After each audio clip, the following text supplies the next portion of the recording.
What if the only way to survive the worst thing that ever happened to you was to tell yourself a different story about it?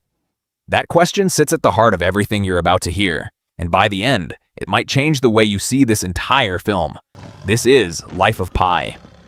Our story begins with a curious writer tracking down a man named Pi Patel, convinced that his life story is worth telling.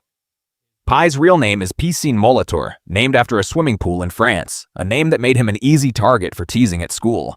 Refusing to be defined by a joke, young Pi rebrands himself, and in one unforgettable classroom moment, silences every doubter by reciting the mathematical constant pi from memory, digit after digit, until laughter turns into applause.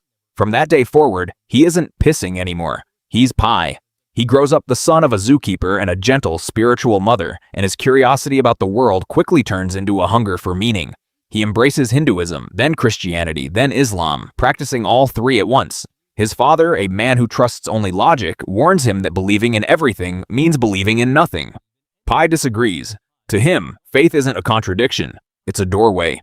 That gentle worldview is tested the day Pi sneaks toward the tiger enclosure, convinced that if he looks at the beast named Richard Parker with kindness, kindness will look back. His father arrives just in time, and to make the lesson permanent, forces Pi to watch the tiger tear apart a live goat inches away.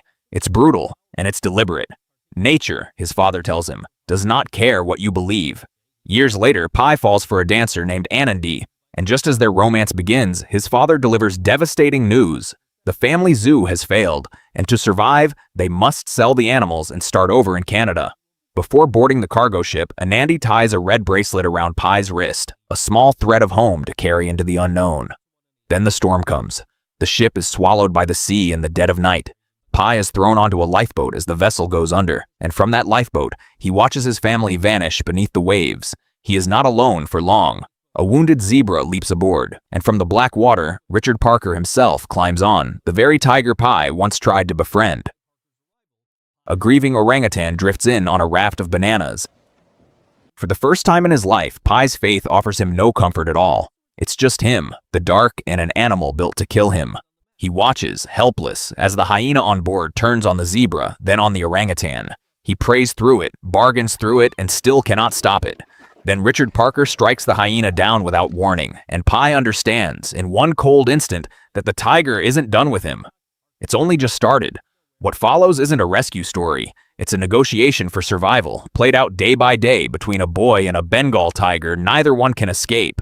Pi builds a raft to put water between them, and from that fragile distance, he studies Richard Parker the way he once studied scripture, looking for the smallest sign of what he needs to survive. He teaches himself to fish with shaking hands, not out of skill but out of terror, because a starving tiger is a dead man's certainty. Every fish he feeds Parker is really a fish he's feeding his own chance at seeing tomorrow.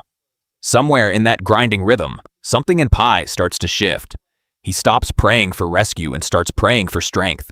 He talks to God less like a father and more like a witness, someone he needs to see this, whatever this turns out to be. And slowly, without him fully noticing it happen, the fear he feels for Richard Parker starts to change shape. It doesn't disappear. It becomes something closer to devotion. The tiger stops being the thing keeping Pi from dying and becomes the reason he still wants to live at all. The ocean shows no mercy to that fragile balance. A whale surges from the deep and destroys their remaining supplies. A storm rips away the journal Pi has kept faithfully, and he screams into the wind, questioning, for the first time out loud, the God he has spent his whole life trying to understand. It is the lowest point of the journey, and it is also the moment his faith stops being inherited and starts being his own, tested and chosen rather than simply believed. They wash ashore on an island that seems like paradise, lush and glowing, alive with meerkats. Then Pi finds a human tooth hidden inside a flower and realizes the island's freshwater turns to acid after dark. It isn't salvation. It's a grave that nearly became his, and he understands, with sudden clarity, that comfort and safety are not always the same thing. He leaves before the island can claim them both. When their boat finally reaches the shore of Mexico, Pi is too weak to stand. Richard Parker steps off beside him, pauses at the tree line, and looks out at the jungle. Pi waits for something, a glance, a sound, anything that says the last 227 days meant something to the tiger too. It never comes. Richard Parker simply walks into the trees and disappears, and Pi is left sobbing in the sand, not from relief at being alive, but from the unbearable ordinariness of losing the only companion who understood exactly what he had survived. That grief follows him into the hospital room where investigators arrive, unwilling to believe a story involving a tiger. So Pi offers them a second version, one without animals at all, involving a wounded sailor, a cruel cook, and Pi's own mother, ending in violence and a survival that costs him everyone but himself. He lets them choose which story to believe, then turns the question back on the writer sitting across from him. Which story do you prefer? That single question is why this film stays with people long after the credits roll. Beneath the shipwreck and the tiger in the ocean, this was never really a survival story. It's a story about what we do with unbearable pain, and whether the version of events we choose to believe can matter more than the version that actually happened.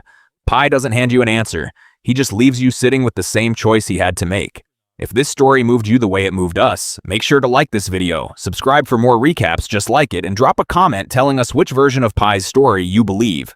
We'll see you in the next one.